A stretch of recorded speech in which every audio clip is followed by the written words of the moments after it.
آپ کے ساتھ ہو۔ آپ کے ساتھ بھی ہو۔ ہمارے لیے آج کی انجیل بامطابق مقدس لوکا۔ اے خداوند تیری تمجید ہو۔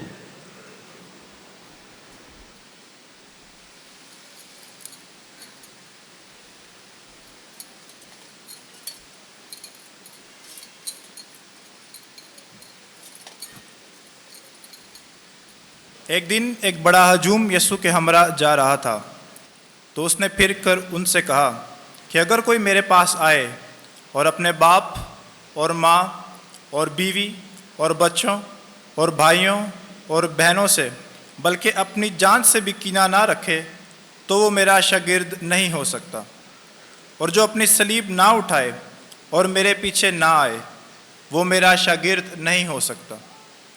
کیونکہ تم میں سے ایسا کون ہے کہ جب وہ برج بنانا چاہے تو پہلے بیٹھ کر تصرف کا حساب نہ کر لے کہ آیا میرے پاس اس کی تکمیل کرنے کا سامان ہے یا نہیں؟ ایسا نہ ہو کہ جب نیو رکھے اور تیار نہ کر سکے تو جو لوگ دیکھیں وہ سب اس پر ہنسنے لگیں اور کہیں کہ اس شخص نے تعمیر شروع تو کی مگر تکمیل نہ کر سکا۔ یا کون ایسا بادشاہ ہے جو دوسرے بادشاہ سے جنگ کرنے جانے کو ہو تو پہلے بیٹھ کر مشورہ نہ کر لے کہ آیا میں 10,000 کے ساتھ اس کا سامنا کر سکتا ہوں یا نہیں، جو 20,000 لے کر مجھ پر چڑھ آتا ہے؟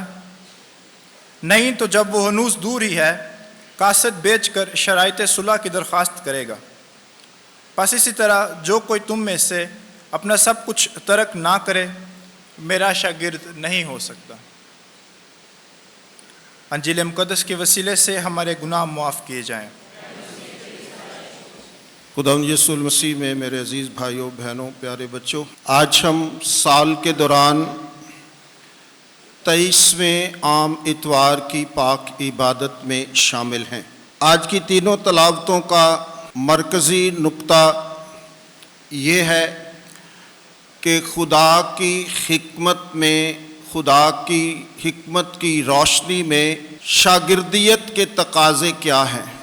خدا کس طرح چاہتا ہے کہ ہم خداوند یسوع المسیح کے بہتر شاگرد بنیں۔ آج کی پہلی تلاوت حکمت کی کتاب میں سے آپ نے سنی ہے،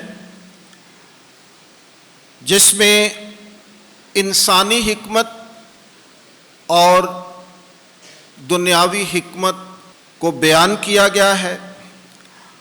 آج کی دوسری تلاوت میں مقدس پالوس رسول کا خط فلمون کے نام، اس میں مقدس پالوس رسول فلمون سے درخواست کرتا ہے کہ اپنے غلام کو اپنے بھائی کی طرح قبول کر، اب وہ غلام نہیں بلکہ تیرا بھائی ہے، تیرا شاگرد ہے۔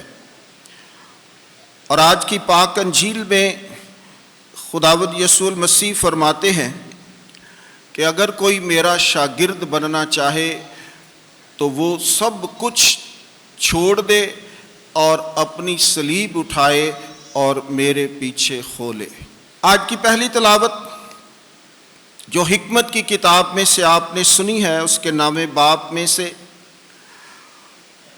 حکمت کا مصنف کہتا ہے کہ کون سا انسان خدا کی مشورت کو جانتا ہے اور کون سمجھتا ہے کہ خدا کی مرضی کیا ہے۔ انسانی حکمت جو ہے اس سے ہم خدا کی پاک مرضی کو نہیں جان سکتے۔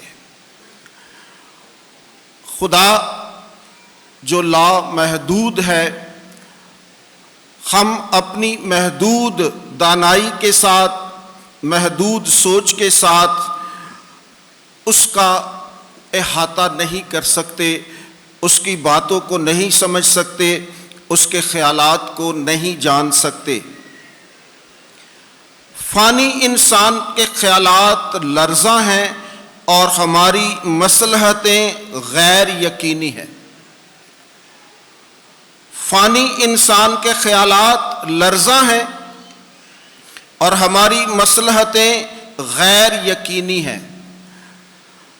ہم سب فانی ہیں، فنا ہونے والے ہیں، تو اس طرح ہمارے خیالات بھی کپ کپاتے ہیں، لرزہ ہیں، ان کو استحکام حاصل نہیں ہے، وہ مضبوط نہیں ہیں، وہ ٹھوس نہیں ہیں، اور ہماری مصلحتیں غیر یقینی ہیں، ان پر یقین نہیں کیا جا سکتا۔ چونکہ ہم انسان ہیں تو اس لیے ہماری مصلحتیں بھی غیر یقینی ہیں اور ہمارے خیالات بھی لرزاں ہیں، اس لیے کہ فاسد جسم روح پر گراں ہے اور خاکی مسکن تفکر کی عقل کو دباتا ہے۔ فاسد جسم روح پر گراں ہے۔ فاسد جو ہے خراب کے معنی میں آتا ہے۔ ہم اکثر کہتے ہیں کہ باڈی کے اندر جو فاسد مادے ہیں وہ بیماری کا سبب بنتے ہیں۔ تو اسی طرح فاسد انسان کی سوچ جو ہے، فاسد جسم جو ہے، ہمارا یہ جسم جو ہے وہ فاسد ہے، وہ فانی ہے، وہ فنا ہونے والا ہے۔ خدا نے انسان کے اندر روح اور جسم کو بنایا ہے، اور ان دونوں کا مرکب جو ہے جسم اور روح جب ملتے ہیں تو جیتی جان ہوتا ہے، انسان ہوتا ہے۔ اور پالوس رسول نے بہت دفعہ اس فانی بدن کے بارے میں بیان کیا گیا ہے۔ کبھی وہ کہتا ہے کہ یہ جسم جو ہے وہ خدا کی ہیکل ہے اور اس میں خدا کا روح بسا ہوا ہے۔ تو جسم اور روح کا مرکب، جسم اور روح کا میلاپ، جسم اور روح کا دونوں کا ایک جگہ ہونا زندگی کی علامت ہے۔ اور جب روح اس جسم میں سے نکل جاتی ہے تو جسم جو ہے وہ ایک مٹی ہے جس سے ہمارا خمیر ابھرتا ہے، جس سے ہم بنائے گئے ہیں، اور یہی جسم جو ہے وہ خاک کے سپرد کر دیا جاتا ہے۔ اور پاک کلام میں لکھا ہے کہ اے انسان تو خاک ہے اور خاک ہی میں لوٹے گا۔ تو اس لیے آج حکمت کی کتاب ہمیں بتا رہی ہے کہ فاسد جسم روح پر گرداں ہے۔ ہماری روح جو ہے وہ پاکیزہ ہے اور ہماری جسمانی خواہشات جو ہیں وہ دنیاوی ہیں۔ بہت دفعہ ہم کہتے ہیں کہ روح تو تیار ہے لیکن جسم کمزور ہے۔ تو اسی بات کو آج بیان کیا گیا ہے کہ انسانی زندگی جو ہے وہ جسم اور روح کا مرکب ہے، اور جب جسمانی خواہشات جو ہے وہ روح پر غالب آ جاتی ہیں تو پھر فاسد جسم جو ہے روح پر گراں ہو جاتا ہے، روح پر بھاری ہو جاتا ہے۔ ہم متوازن زندگی جب نہیں گزار رہے ہوتے، ہم جسمانی خواہشات میں ڈوب جاتے ہیں، جسمانی خواہشات کو اپنا لیتے ہیں، جسمانی باتوں کے لیے ہم تردد کرتے ہیں اور اپنی روح کے لیے کچھ نہیں کرتے، تو پھر وہی فاسد جسم جو ہے وہ روح پر گراں شروع ہو جاتا ہے۔ اسی طرح فاسد سے فاسق ہے۔ فاسق وہ شخص ہے جو گنہگار ہے، جو بدکار ہے۔ تو فاسد اور فاسق، فاسق جو ہے وہ شخص جو ہے وہ گنہگار ہے، اور گنہگار شخص جو ہے وہ ہمیشہ جسم کی بات کرتا ہے، دنیا کی بات کرتا ہے، دنیاوی سوچوں میں رہتا ہے، اور وہ خدا کی بات کو نہیں تسلیم کرتا۔ اس لیے کہ فاسد جسم روح پر گراں ہے، خاکی مسکن تفکر کی عقل کو دباتا ہے۔ یہ ہمارا سارا بدن جو ہے وہ خاک ہے، خاک سے بنا ہے۔ ہماری زندگی کے اندر ہمارا جسم جو ہے وہ خاکی ہے۔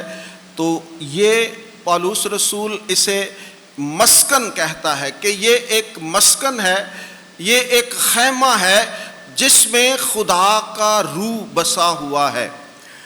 اور جب ہم پوری طرح دنیاوی فکروں میں، دنیاوی تفکر میں ہوتے ہیں تو ہماری ساری عقل جو ہے، ہماری ساری دانش ہے، ہماری ساری حکمت جو ہے وہ دب جاتی ہے، کیونکہ ہم دنیاوی خواہشات کی طرف، دنیاوی کاموں کی طرف زیادہ راغب ہوتے ہیں. انسان کی سوچ جو ہے، یہ جو تفکر ہے، فکر کرنے والا، فکر اور سوچ و بچار، اور اسی سے مفکر نکلا ہے، فکر کرنے والا، سوچ بچار کرنے والا، میڈیٹیٹو پرسنالٹی کے دھیان و گیان کرنے والا مفکر ہوتا ہے. تو آج حکمت کی کتاب ہمیں بتاتی ہے کہ یہ جو سوچ ہے، یہ جو فکر ہے، فکر ہی انسان کی شخصیت کو عظمت بخشتا ہے. آپ کی سوچ ہی آپ کو بلندیوں پر لے کر جاتی ہے. انسانوں پر جو ہم لیبل لگاتے ہیں نا، یہ فلاں شخص بڑا شریف ہے، یہ شخص بڑا برا ہے، یہ شخص بولڈ ہے، یہ شخص بڑا کم گو ہے. تو ہماری سوچ اور ہمارا ایٹیٹیوڈ ہمارے اوپر وہ مہر لگا دیتا ہے کہ ہم کیسے شخص ہیں. اور یہی فکر جو ہے وہ انسانیت کی اصل کمائی ہے، اصلیت یہی ہے. باقی یہ سارا جسم جو ہے وہ خاک ہے. اور ایک شخص کہتا ہے کہ تمہاری اصل ہستی تمہاری سوچ ہے، تمہاری اصل ہستی تمہاری سوچ ہے، باقی تو صرف ہڈیاں اور گوشت ہے، باقی تو صرف ہڈیاں اور گوشت ہے. اصل بات جو ہے وہ آپ کی فکر ہے، آپ کی سوچ ہے. آپ کیسے سوچتے ہیں؟ آپ پازیٹیو سوچتے ہیں یا نیگیٹو سوچتے ہیں؟ جو نیگیٹو سوچتے ہیں ان پر نیگیٹو لیبل لگ جاتے ہیں، اور جو پازیٹیو سوچتے ہیں ان پر پازیٹیو لیبل لگ جاتے ہیں. تو انسان کی زندگی اصل میں اس کی سوچ ہے، اور سوچ ہی انسان کو بلند مقام دیتی ہے، سوچ ہی انسان کو منفرد کر دیتی ہے، سوچ ہی انسان کو عظمت بخش دیتی ہے، سوچ ہی انسان کو مرتبے بخش دیتی ہے، سوچ ہی انسان کے درجات کو بلند کر دیتی ہے، سوچ ہی انسان کو خدا کے ساتھ ملا دیتی ہے، سوچ ہی خدا کی قربت میں لے کر آ جاتی ہے، سوچ ہی انسان کی عزت کو بڑھا دیتی ہے. جس طرح کا آپ سوچیں گے، جس طرح کی آپ سوچ رکھیں گے، اسی طرح آپ کی باڈی کام کرنا شروع کر دے گی. کیونکہ یہاں سے سوچنے شروع ہونا ہے، اور یہی انسان کی باڈی کو آرڈر دیتی ہے چیز.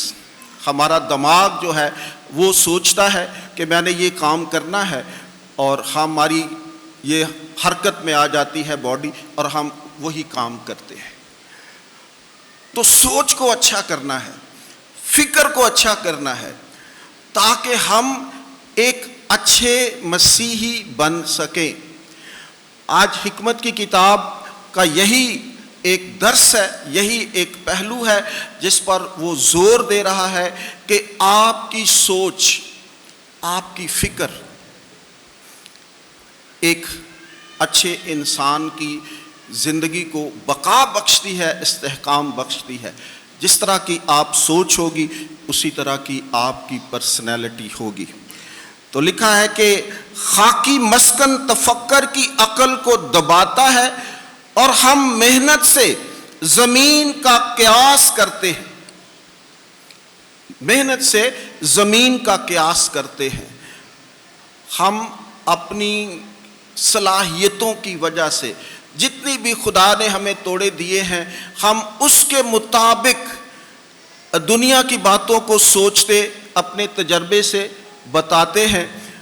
یہ ہماری اپنی کوالٹیز ہیں جو خدا نے ہمیں دی ہیں، ان کے وسیلے سے ہم اس دنیا کو سوچتے، دیکھتے، پرکھتے ہیں۔ ہم محنت سے زمینی چیزوں کا قیاس کرتے ہیں اور کوشش سے اپنے سامنے کی باتوں کو سمجھتے ہیں۔ اپنی کوشش سے، تگ و دو سے، جد و جہد سے ہم اپنی سامنے کی باتوں کو سمجھنے کی کوشش کرتے ہیں، مگر جو کچھ آسمان میں ہے اس کی بابت میں کون اطلاع دے گا؟ زمینی حقائق کو تو ہم سمجھ سکتے ہیں، اپنی کوشش سے، اپنی لیاقت سے، اپنی صلاحیتوں سے، اپنی عقل سے، اپنی دانائی سے ہم زمینی حقائق کی بات کر سکتے ہیں، ہم ان پر تبصرہ کر سکتے ہیں، ہم انہیں بیان کر سکتے ہیں، ہم انہیں بتا سکتے ہیں، لیکن جو آسمان پر ہے اس کی کون اطلاع دے گا؟ اس کی کون اطلاع دے گا؟ اور کون تیری مشورت کو جانے گا؟ اگر تو حکمت نہ دے اور اپنی قدوس روح بلندیوں سے نہ بھیجے، اسی طرح زمین کے باشندوں کی راہیں درست کی گئیں اور آدمیوں نے سیکھ لیا کہ تجھے کیا مقبول ہے، انہوں نے حکمت ہی کے ذریعے سے نجات پائی۔ تو آسمانی باتوں کو سمجھنے کے لیے، خدا کی پاک مرضی کو سمجھنے کے لیے، خدا کے خیالات کو جاننے کے لیے، خدا کے ارادوں کو جاننے کے لیے، آسمان پر ہونے والی باتوں کو جاننے کے لیے اس کا پاک روح جب تک ہمیں نہیں ملتا ہم آسمانی باتوں کو نہیں سمجھ سکتے، اور وہ ہمیں اپنا پاک روح دیتا ہے، ہمیں اپنے پاک روح کی باتیں بتاتا ہے۔ خداوند یسوع المسیح نے کہا کہ میں جا رہا ہوں اور میں اپنا پاک روح تمہیں دوں گا تاکہ وہ تمہاری ہدایت اور رہنمائی کرے۔ تو انسان جو ہے وہ اپنی حکمت سے خدا کے ارادوں کو نہیں جان سکتا، یہ اس کا پاک روح ہے جو ہماری مدد اور رہنمائی کرتا ہے۔ آج کی دوسری تلاوت میں مقدس پالوس رسول فلمون کے نام خط لکھتا ہے اور اس کے ایک نوکر کو دوبارہ سے ملاقات کروا رہا ہے، دوبارہ سے درخواست کروا رہا ہے۔ فلمون جو ہے یہ ایک بہت خوشحال گھرانے سے اس کا تعلق تھا، اس دور کے ایسے گھرانوں سے جن میں لوگ غلام رکھتے تھے، اپنے گھروں میں نوکر چاکر رکھتے تھے۔ تو اس فلمون کا تعلق ایک بڑے دولت مند اور خوشحال گھرانے سے ہے، اور اس کا نوکر جو ہے انونیمس، وہ بھاگ جاتا ہے، دوڑ جاتا ہے اور وہ پالوس کے پاس چلا جاتا ہے، اور پالوس اسے بپتسمہ دیتا ہے اور پھر کچھ دیر اپنے پاس رکھتا ہے، اور اس خط میں وہ بتا رہا ہے کہ اس کو واپس لے، کیونکہ بھاگنے والے غلام کی سزا بہت بہت سخت تھی۔ تو اب پالوس رسول اسے کہہ رہا ہے کہ یہ شخص تبدیل ہو چکا ہے، یہ مسیحی بن چکا ہے، اب مسیح میں یہ تیرا بھائی ہو گیا ہے، تو اب اسے غلام نہیں بلکہ اپنا بھائی سمجھ، اور اس نام کے مطلب ہے فائدہ مند۔ اور آخر میں کہتا اب یہ دوہرا فائدہ تیرے لیے ہے، ایک تیرا بھائی ہے اور ایک تیرا ساتھی ہے۔ تو اس میں بھی خدا آج انسانوں کو معاف کرنے اور اچھا شاگرد ہونے کی تلقین کر رہا ہے، اور آج کی پاک انجیل کے اندر واضح طور پر شاگردیت کے بارے میں بیان کیا گیا ہے۔ خداوند یسوع المسیح ہجوم کے ساتھ جا رہے ہیں اور مڑ کر ہجوم کو جواب دیتے ہیں۔ ایک دن ایک بڑا ہجوم یسوع کے ہمراہ جا رہا تھا، تو اس نے پھر کر ان سے کہا کہ اگر کوئی میرے پاس آئے اور اپنے باپ اور ماں اور بیوی اور بچوں اور بھائیوں اور بہنوں سے بلکہ اپنی جان سے بھی کینہ نہ رکھے تو وہ میرا شاگرد نہیں ہو سکتا، اور جو اپنی صلیب نہ اٹھائے اور میرے پیچھے نہ آئے وہ میرا شاگرد نہیں ہو سکتا۔ چند سطور پڑھتے ہیں تو ایسا محسوس ہوتا ہے کہ پھر کون ہے جو اس کا شاگرد ہو سکے گا۔ بڑا مشکل سا کام ہے کہ خداوند نے کوئی رشتہ چھوڑا ہی نہیں ہے کہ سب کو ختم کرنا ہے، سب کی نفی کرنی ہے اور اپنی بھی نفی کرنی ہے اور اپنی صلیب اٹھا کر میرے پیچھے ہونا ہے۔ یہ بڑی سخت تعلیم ہے جب ہم اس کو دیکھتے اور پڑھتے ہیں، لیکن جس طرح یہ ہمیں الفاظ کے اندر لگتا ہے ایسا نہیں ہے، ایسا نہیں ہے۔ اپنی جان سے کینہ رکھنا، اردو میں یہ لفظ جو ہے بڑا سخت معلوم ہوتا ہے، لیکن آرامی زبان کے اندر کینہ رکھنے کا مطلب ہے تھوڑا کم پیار کرنا، دوسرے درجے تک لے آنا۔ تو انسان کی سب سے قیمتی چیز، سب سے قیمتی چیز اس کی زندگی ہے، اس کی جان ہے۔ اور آج خداوند یسوع المسیح فرما رہے ہیں کہ وہ اپنی جان سے کینہ رکھے۔ کینہ رکھنے کا مطلب ہے یہ نہیں کہ ہم اپنی زندگی کو ختم کر لے، خودکشی کر لے اور یسوع کے پیچھے ہو جائے۔ خدا کبھی یہ نہیں چاہتا، خدا ایسا نہیں چاہتا۔